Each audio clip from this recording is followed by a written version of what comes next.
I guess the main focus of this would be a recent international protocol that was last October.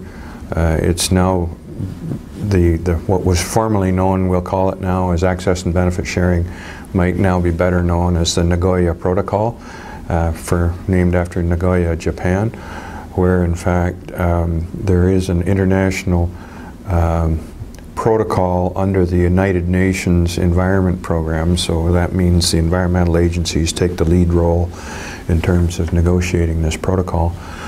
But the access and benefit sharing issue, or the protocol, primarily deals with the fact that they recognize that germplasm from around the world is important as an input to plant breeding programs. Certainly very wide-ranging, and what this is looking at is trying to formalize what kind of benefit sharing or what kinds of contractual requirements might be necessary for you to be able to access germplasm. The challenge is that this protocol covers all germplasm, everything from animal and marine life and fish and forestry to agriculture crops, ornamental crops, and even microorganisms. And so to try and negotiate a protocol where one size might fit all, where the use may well be germplasm for looking for a gene for improved resistance to a new race of a soybean rust, we'll say, all the way to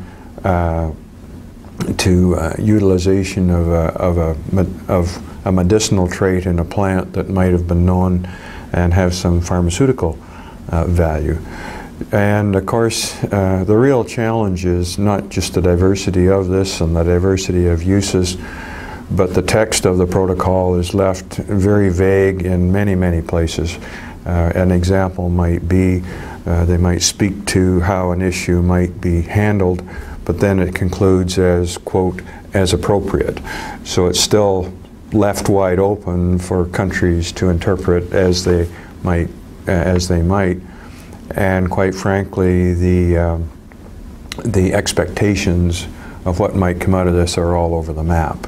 All the way from, as I say, an example of trying to access a gene for soybean rust, to there are many who may well be at the table and included in the scope of the outcome that they would like to see may well be that this may somehow address global poverty.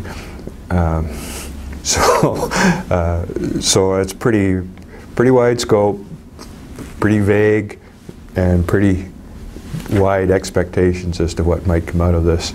And so it's a real challenge just to even identify what are the issues, much less what the outcome might be.